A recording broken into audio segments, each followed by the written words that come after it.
ఉపయోగించుకునే విధంగా మనం కూడా వారికి ప్రోత్సహించాల్సిన బాధ్యత ఇక్కడ ఉన్నటువంటి శాశ్వత సభ్యులతో పాటు ఇక్కడ ఉన్నటువంటి గ్రామంలో ఉన్నటువంటి పెద్దలకు కూడా మన మీద ఉన్నది.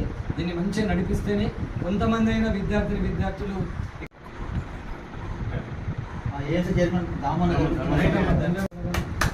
నిలబడే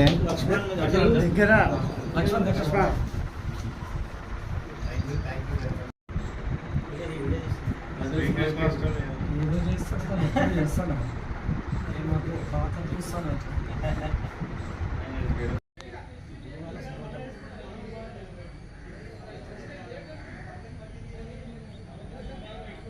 కొంతమంది వారి దగ్గరికి వెళ్ళి ఇక్కడ లైబ్రరీలో కొన్ని సౌకర్యాలు లోటు ఉండటం వలన వాటిని సమకూర్చుకోవడానికి కొందరు దాతలు ముందుకు రావడము, దాంట్లో భాగంగానే పుస్తకాలను సమకూర్చుకోవడం, ఈ ఫర్నిచరు, ఈ చైర్స్ ఒక్కొక్కరు వారు దాతలుగా వచ్చి దీనికి డొనేట్ చేయడం వలన ఇక్కడ ఉన్న చదువుకునేటటువంటి యువకులకు అందుబాటులోకి రావడం జరిగింది.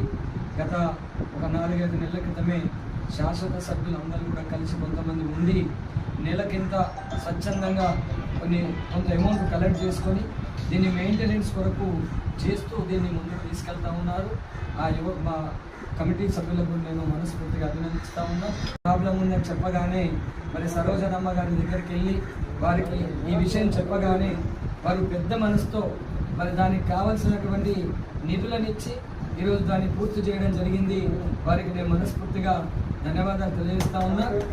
మరి వారిని ఆదర్శంగా తీసుకొని మరి ఇక్కడ ఉన్నటువంటి వ్యక్తులు కావచ్చు, పెద్దలు కావచ్చు, మరి బయట ఉన్నటువంటి వాళ్ళ యొక్క సహకారం తీసుకొని దీన్ని ముందుకు తీసుకెళ్ళినట్లయితే ఖచ్చితంగా దీంట్లో ఇంకా మన పుస్తకాలను ఎక్కువ మొత్తంలో సమకూర్చుకోవడానికి అవకాశం ఉంటుంది.